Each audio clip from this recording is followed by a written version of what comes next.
I'm having some issues with my laptop, so I'm doing this week's recording on my cell phone. I guess we're looking at Little's and Callahan's argument to see which of these have a more of a all things considered argument. I think that it's just to kind of go through this quickly. Little draws on Thompson's argument in saying that just because a particular act is indecent doesn't mean it's unjust. In other words, because we might think that something is morally wrong does not mean that we are obligated for, to make such decision. And a few things kind of stuck out to me.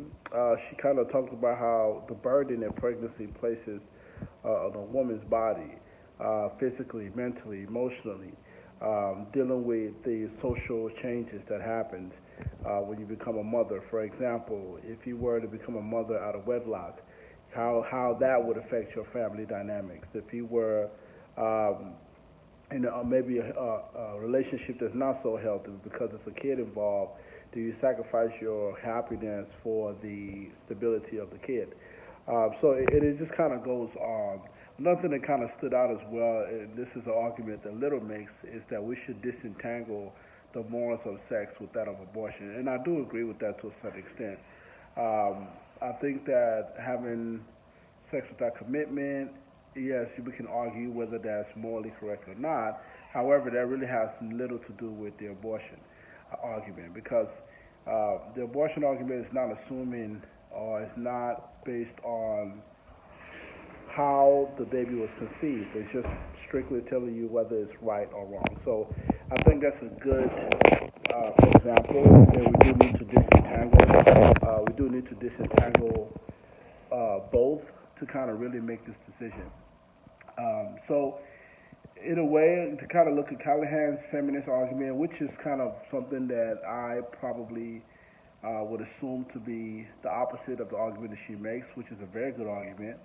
We tend to think that feminists tend to lean towards women's independent and they tend to be more pro-choice. But her argument is very sound in saying, well, even though the foundation of feminism is based on women being treated fairly, but the empathy aspect of it would definitely go against the pro-choice argument.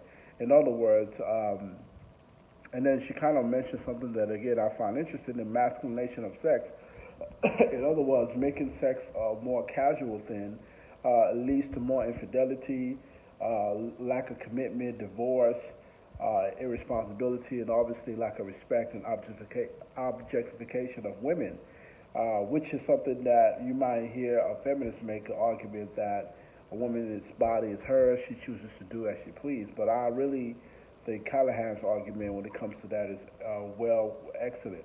Another thing that she mentioned that really stood out to me was the veil of ignorance. If you consider the veil of ignorance argument, if you were the baby, the unborn baby, you woke up and you found yourself in a woman's womb, you would want to be born.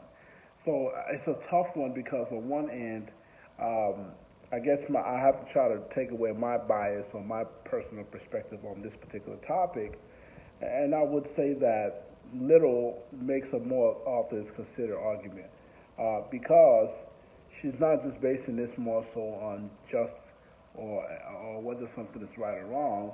She's looking at it. She's pretty much giving a broader scope in a way that is considering all scenarios. Like for example, if somebody is raped,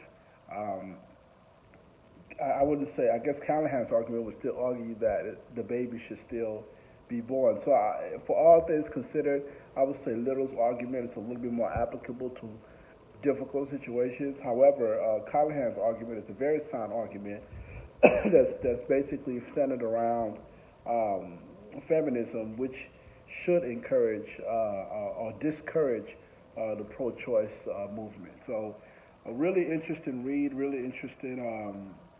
It's a tough one. It's a tough one, but I think in saying that all things considered, the all things considered point, it's where I would say Little's argument is a little bit broader and can apply to more situations than Callahan's argument.